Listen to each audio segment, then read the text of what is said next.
Salut, je m'appelle Quentin, je suis un des pasteurs à l'église Hochelaga.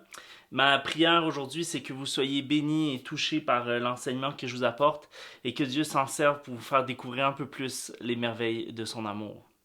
Si vous regardez présentement cette prédication en vidéo, probablement sur YouTube, et que vous êtes un chrétien dans le confort de votre salon, l'Église Hochelaga est heureuse de vous offrir ce contenu.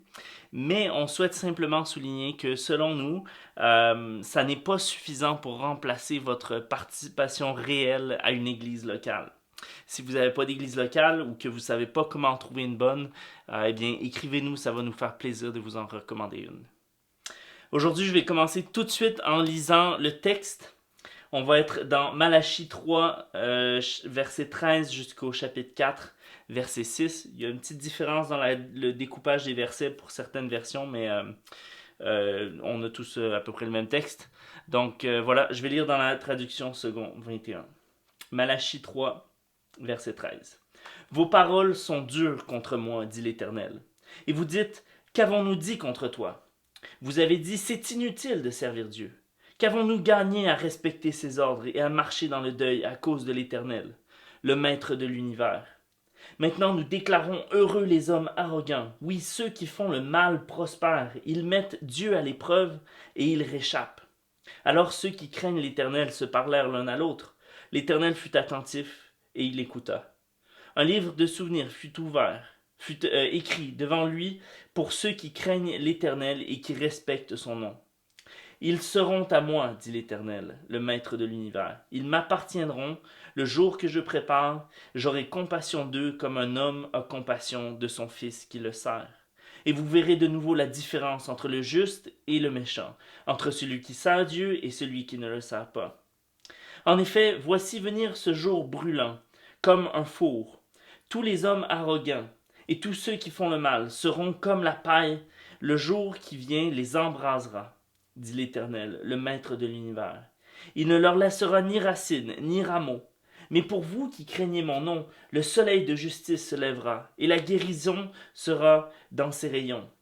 Vous sortirez en bondissant comme les veaux d'une étable. Vous piétinerez les méchants, car ils seront comme la poussière sous la plante de vos pieds.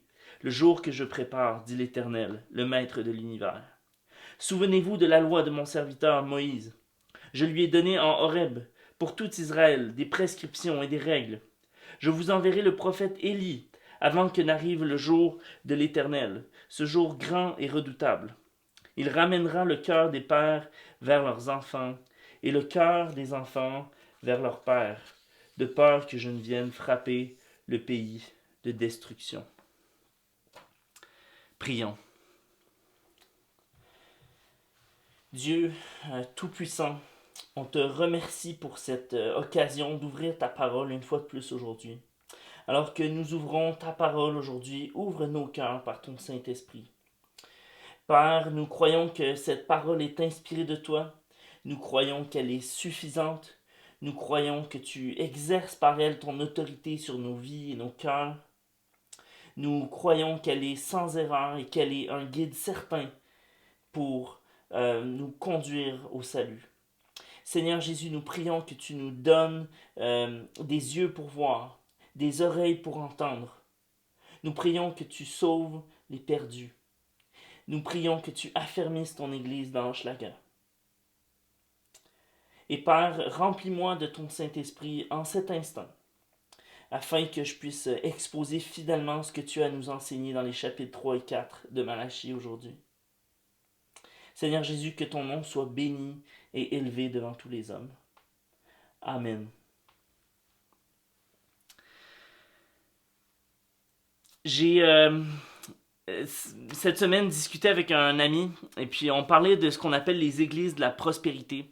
Ce sont des églises qui déforment le message de la Bible, qui le réduisent à dire en fait que le but de l'évangile et de Dieu, c'est de te rendre plus riche, d'avoir plus de succès. Et puis c'est des églises qui mettent énormément de pression sur les gens pour donner beaucoup beaucoup d'argent. C'est un mauvais témoignage, c'est souvent très corrompu.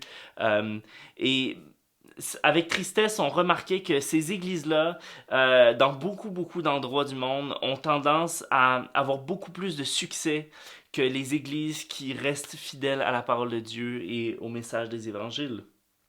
Et d'une certaine manière, je me doute bien qu'une grande partie d'entre vous avait déjà eu la même réflexion par rapport à d'autres sphères de la société. En fait, peut-être que même pour certains, cette réalité, elle vous agace. Le fait que les méchants ont plus de succès. Vous suivez l'actualité politique ou les marchés financiers, puis vous avez l'impression que c'est toujours les plus crottés qui se rendent en haut de la pyramide. Peut-être que vous progressez dans un milieu de travail et vous avez l'impression que c'est ceux qui se foutent complètement de l'éthique qui arrivent à monter les échelons. Peut-être aussi que c'est un membre de ta famille qui semble avoir plus de succès dans ta vie, dans sa vie, alors qu'il se comporte peut-être très mal. Ou peut-être même que c'est toi-même. Tu sais comment t'as triché et comment peut-être t'as utilisé de la corruption pour monter dans l'échelle de la société humaine et tu te dis que le monde est bien une drôle de place. Pourquoi est-ce que c'est souvent les plus méchants et les plus corrompus qui ont le plus de succès dans notre monde? Et souvent les plus justes et les plus intègres qui souffrent le plus. Vous savez, on se pose la question aujourd'hui dans nos propres vies. C'est aussi la question que se posait le peuple de Dieu à l'époque de Malachie, comme on le voit dans notre texte. C'est aussi la question que de très nombreuses personnes dans l'Ancien Testament se sont posées. En fait, je crois que c'est une des questions que se sont posées toutes les générations depuis le début de l'humanité.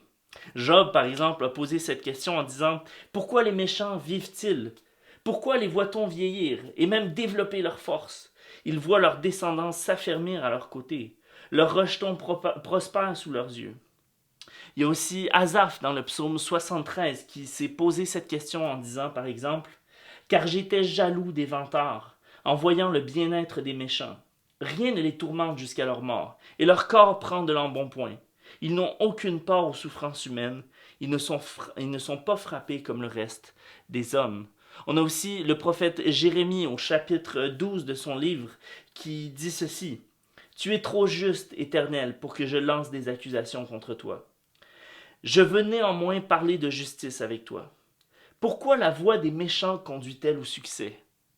Pourquoi tous les traîtres vivent-ils en paix? » Et finalement, Israël se posait la question au temps de Malachie, comme on le voit au verset 14 chapitre 3, verset 14 de notre texte. C'est inutile de servir Dieu. Qu'avons-nous à gagner? Qu'avons-nous gagné à respecter ses ordres et à marcher dans le deuil à cause de l'Éternel, le Maître de l'univers? Maintenant, déclarons heureux les hommes arrogants. Oui, ceux qui font le mal prospèrent, ils mettent Dieu à l'épreuve et ils réchappent. Mes amis, si toutes les générations avant nous se sont posées cette question, c'est parce qu'elle n'est pas sans importance. Et ce matin, on va voir dans Malachie 3 et 4 qu'est-ce que la Bible nous apporte comme réponse. On va voir en premier la question problématique plus en détail. On va voir en deuxième la réponse de Dieu. Et on va voir en troisième notre réponse à Dieu. La lecture du livre de Malachie depuis 4 semaines nous a montré que Israël était blasé. On a pu constater que leur désillusion de Dieu était devenue un énorme problème spirituel. Ceux qui avaient vécu aux 70 ans d'exil à Babylone sont enfin revenus de la captivité. Ils se sont réinstallés à Jérusalem, ils ont reconstruit le temple, ils ont reconstruit la muraille. Mais malgré tout ça, en tant que petite province du grand empire de Perse, Israël était pris au piège. Ils étaient confinés à l'impuissance politique, complètement assujettis à l'empire qui les dominait. Ils étaient réduits à la pauvreté économique, toujours désavantagés dans un monde de plus grand et de plus fort qu'eux, obligés de payer des lourdes taxes. Ils s'étaient souvenus de la promesse prophétique d'une prospérité et d'une bénédiction à venir au retour de leur exil. C'est dans cet élan-là qu'ils ont reconstruit le temple et la muraille, par exemple. Mais maintenant, ils remettaient tout en question en voyant que la prospérité qu'ils attendaient ne venait pas. Dieu nous aime-t-il vraiment? Sommes-nous toujours son peuple? Où est le Dieu de justice? Est-ce que ça vaut même la peine de servir le Seigneur? On dirait que ce qui était au départ des questions honnêtes et des doutes sincères sont devenus finalement des accusations ingrates contre la personne de Dieu, des remises en question arrogantes de son caractère. Le désespoir d'Israël a produit une routine religieuse et froide, où il n'y a plus aucun enthousiasme dans leur adoration. Ils offraient les bêtes malades et infirmes au temple. Ils donnaient les miettes de leurs revenus à Dieu dans leurs offrandes, ou alors ils ne donnaient pas d'offrandes du tout. Ils se foutent des promesses de mariage qu'ils avaient fait jadis à leurs femmes. Ils méprisent le jour où ils avaient pourtant pris Dieu à témoin en s'engageant à aimer leurs femmes, et ils divorcent et ils prennent d'autres femmes. Les prêtres n'interprètent plus la loi fidèlement. Ils tordent le sens des Écritures selon à qui ils ont affaire. Voyez, Israël a oublié qu'adorer Dieu n'implique pas seulement si tu adores Dieu, mais comment tu adores Dieu. Les doutes d'Israël ont produit le désespoir qui a conduit à l'infidélité à l'alliance. On a vu plusieurs fois que Malachie est structuré en 6 arguments de Dieu avec son peuple. Le 6e débat dans lequel on se trouve aujourd'hui reflète en fait le premier. Le premier message de notre série est intitulé « L'amour initiateur de Dieu ». Parce que Dieu introduit le premier argument avec son peuple, malgré toute leur infidélité, en leur rappelant son amour. « Je vous ai aimé ». Je vous ai aimé. C'est les premières paroles de Dieu dans le premier argument de la lettre au Malachie, du livre de Malachie. Et aujourd'hui, notre message s'intitule « L'amour vainqueur de Dieu ». Alors, à cet amour initiateur de Dieu, quand Dieu dit « Je vous ai aimé », Israël répond « Comment ?» Et en fait, dans ce 6e argument aujourd'hui, Israël ne fait que poursuivre sa remise en question de l'amour de Dieu. Il se demande si ça vaut même la peine de suivre Dieu, si cet amour-là vaut la peine. Il pousse la note jusqu'à suggérer que Dieu prend plaisir au mal, dans le verset 15, chapitre 3, verset 15. Maintenant, nous déclarons heureux les hommes arrogants. Oui, ceux qui font le mal prospèrent. Ils mettent Dieu à l'épreuve et ils en réchappent. Alors, mes amis, voici la question d'Israël. Est-ce que suivre Dieu en vaut la peine? Si les méchants ont tellement de succès, peut-être que Dieu les bénit. Peut-être qu'en fait, c'est le mal qui l'approuve. Au travers de l'épreuve dans laquelle il se trouve au retour des îles, Israël est tellement brûlé, tellement découragé, tellement pessimiste qu'ils sont prêts à abandonner. Pourquoi se faire chenoute à suivre Dieu et lui obéir? En bon québécois, hey, on n'est pas cave, ça rapporte à rien. Ça rapporte à rien. Vous savez, on a souvent tendance, comme croyants aujourd'hui, à se poser des questions similaires à Israël. En fait, je trouve ça frappant de voir les similitudes qui existent entre les patterns de foi du peuple de Dieu dans l'Ancien Testament et les patterns de foi dans ma propre vie. Vous remarquez qu'Israël ne remet pas en question la souveraineté de Dieu. Il reconnaît son autorité puis sa capacité à donner la prospérité ou la pauvreté à l'un ou à l'autre. Non, ce qu'ils remettent en question et rejettent, en fait, c'est le plan de Dieu dans sa souveraineté. Dieu, je le sais bien que tu es au contrôle. Je le sais que tu es au contrôle. Mais qu'est-ce que tu fais? Donc, c'est pas la question de est-ce que Dieu est souverain, mais le plan de Dieu me déplaît. Où va le plan de Dieu? J'ai l'impression qu'on est plus souvent dérangé par le plan de Dieu que par le fait qu'il est en contrôle. En tant que chrétien, on regarde le monde, puis on sait que rien n'est en dehors de sa puissance et de son autorité. Il est souverain sur chaque flocon de neige qui tombe. Il est souverain sur chacun des battements de nos cœurs. C'est des choses qu'on dit des fois. Il est souverain sur chaque événement dans nos vies. Mais même en affirmant et en se réjouissant de Dieu de la domination de Dieu sur tout l'univers, quand on regarde le mal dans le monde et la souffrance dans nos vies, on se demande pourquoi est-ce que Dieu permet à des gens mauvais de prospérer et à nous de souffrir quand on essaye de faire le bien. Mais apprenons des erreurs d'Israël dans Malachie, mes amis. Assurons-nous que notre question, Dieu, pourquoi permets-tu que les méchants prospèrent, devienne pas une attaque. Dieu, pourquoi te réjouis-tu des méchants? Vous voyez la différence? L'une, c'est une lamentation, l'autre, c'est une attaque. La première question est posée humblement par ceux qui craignent Dieu, puis la deuxième, c'est une question posée avec arrogance par ceux qui blasphèment ou qui apostrophent Dieu. Mes amis, faites attention que vos doutes ne se transforment pas en amertume ou que vos questions ne se transforment pas en attaque. Je bascule dans mon deuxième point, la réponse de Dieu. Donc on a vu la question problématique, on voit ici la réponse de Dieu. Je vais basculer là-dessus en vous amenant à réfléchir juste sur une erreur que faisait Israël dans la prémisse de sa question, et une erreur qu'on fait souvent encore aujourd'hui. En regardant le succès des méchants, ne faites pas l'erreur d'Israël de confondre prospérité matérielle et bénédiction spirituelle. Je répète, en regardant le succès des méchants, ne faites pas l'erreur d'Israël de confondre prospérité matérielle et bénédiction spirituelle. Vous savez, les méchants peuvent prospérer pendant quelques décennies sur Terre, mais à l'aube de l'éternité, éventuellement, leur richesse leur sera enlevée en un éclair par la mort ou par le retour du Seigneur. Et face à la question difficile qui est soulevée par Israël dans notre texte, Dieu répond avec amour, en leur rappelant la promesse qu'il se souviendra de ceux qui le craignent. En contraste avec les accusations arrogantes contre Dieu soulevées dans la première partie de notre texte, Malachie, ici au verset 16, fait entrer en scène un deuxième groupe de personnes, ceux qui craignent le Seigneur. Au lieu de se rassembler pour se plaindre, pour maugréer, pour accuser Dieu, ceux qui le craignent parlent ensemble. Ceux qui craignent le Seigneur parlent de Dieu et de sa parole. Malachie 3,16. Alors ceux qui craignent l'Éternel se parlèrent l'un à l'autre. L'Éternel fut attentif et il écouta. Dieu entend ceux qui craignent le Seigneur et parlent ensemble dans le conseil de sa parole. Le texte nous dit qu'il fut attentif et qu'il écouta.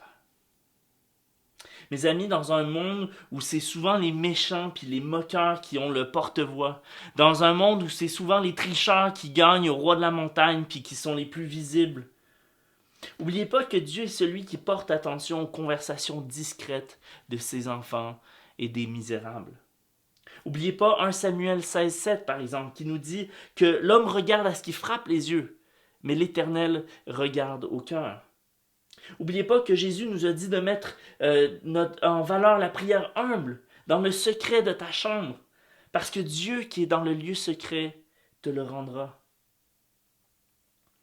Dieu n'est pas distrait par le haut-parleur des méchants.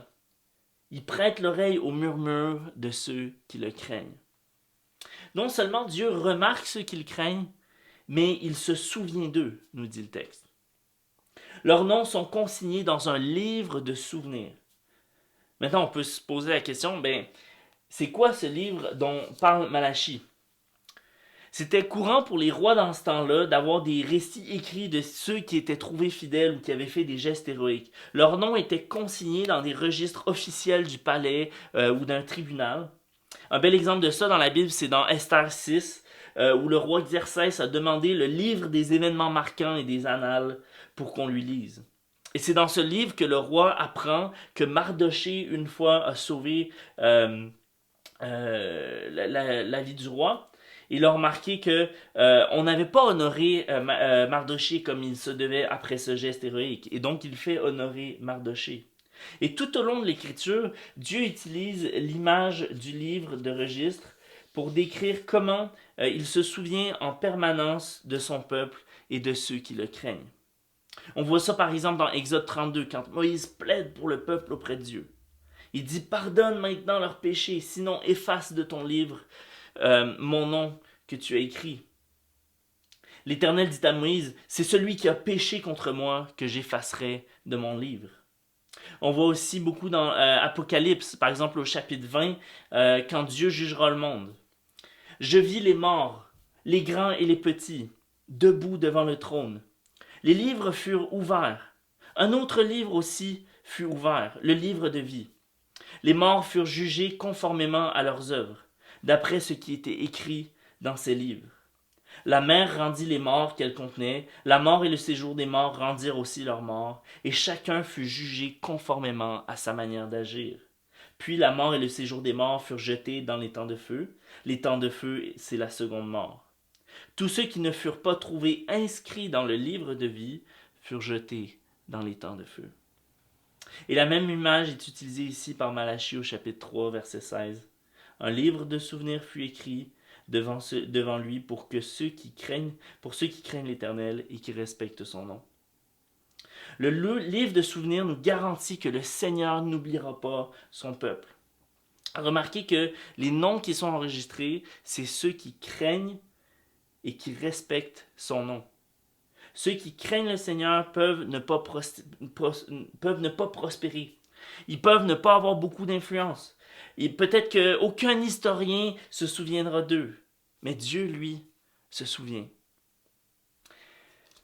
Avez-vous déjà pensé à la rapidité avec laquelle les générations précédentes, on les oublie? Peux-tu nommer le prénom de ton arrière-arrière-grand-père? Jusqu'où peux-tu remonter dans ton histoire familiale? Parce que si tu ne te souviens pas de ces personnes, bien, le monde va s'en souvenir encore moins. Si le Seigneur ne revient pas de mon vivant, moi je vais mourir un jour. Mes proches vont me mettre dans un trou dans le sol. Ils vont peut-être me pleurer quelques semaines. Parler de moi à leurs enfants. Puis leurs enfants vont avoir un vague souvenir de qui je suis, de mon histoire. Mais quand les décennies vont devenir des siècles, bien ma tombe va être oubliée depuis longtemps. Et puis, il n'y a pas personne qui va avoir la moindre mémoire de moi. Le monde connaîtra à peine nos noms de notre vivant. C'est poche, mais c'est vrai. Le souvenir de votre vie va être perdu. Il y a un verset qui nous dit bien ça, c'est dans Jacques 4, 14, qui nous dit ceci. Vous qui ne savez pas ce qui arrivera demain. En effet, qu'est-ce que votre vie? C'est une vapeur qui paraît pour un instant et qui disparaît ensuite. Pourtant, le texte ici nous dit que personne qui craint le Seigneur, son nom va être oublié. Tous ceux qui craignent le Seigneur, leur nom va être gardé en mémoire. Dieu ne nous oublie pas. Le monde peut oublier nos noms, mais ceux qui craignent le Seigneur seront enregistrés de façon indélébile dans le livre de souvenirs de Dieu. Le monde oublie, mais Dieu se souvient. Le monde ignore, mais le Seigneur voit. Le monde méprise, mais Dieu aime. Dans Exode 19:5, Dieu avait fait une promesse à Israël. Il dit maintenant, si vous écoutez ma voix et si vous gardez mon alliance, vous m'appartiendrez personnellement parmi tous les peuples, car toute la terre m'appartient. Et ici, dans Malachie, Dieu réaffirme l'alliance d'amour envers son peuple. Ceux qui le craignent, qui honorent l'alliance, qui estiment son nom, ils seront le bien précieux de Dieu. En fait, Dieu établit une grande distinction entre ceux qui le craignent et ceux qui ne le craignent pas. On voit ça au verset 18.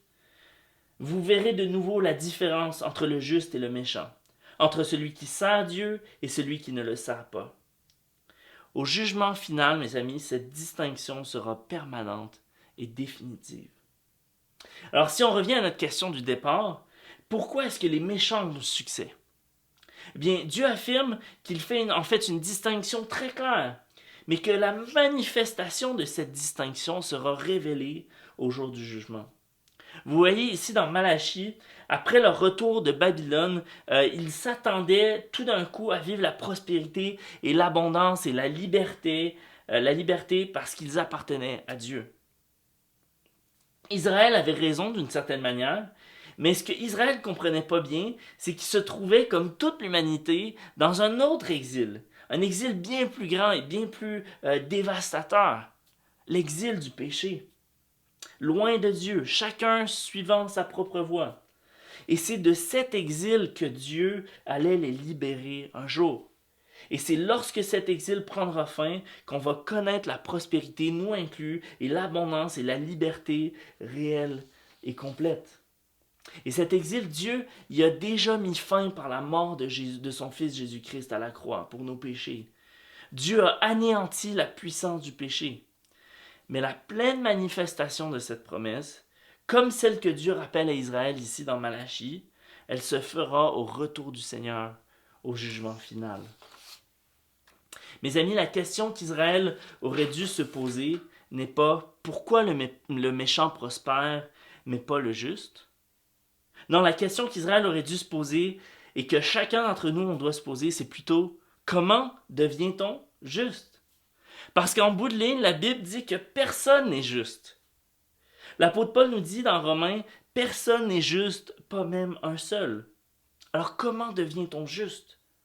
Eh bien, c'est notre réponse à cette question qui est la plus importante. Et la réponse à cette question, c'est que nous devenons justes par la foi en Jésus-Christ. La vraie crainte de Dieu signifie que nous connaissons la beauté de la sainteté de Dieu, notre condamnation méritée et sa grâce imméritée pour nous sauver. C'est cette crainte qui va inscrire nos noms dans le livre de vie. On est tous nés dans le clan des méchants, mes amis. Romains 5, 12 nous dit « C'est pourquoi, de même que par un seul homme le péché est entré dans le monde, et par le péché la mort, de même la mort a atteint tous les hommes, parce que tous ont péché. » Et pourtant, la bonne nouvelle de l'Évangile, c'est que même si nous méritons la mort, Dieu nous donne la vie à travers Jésus.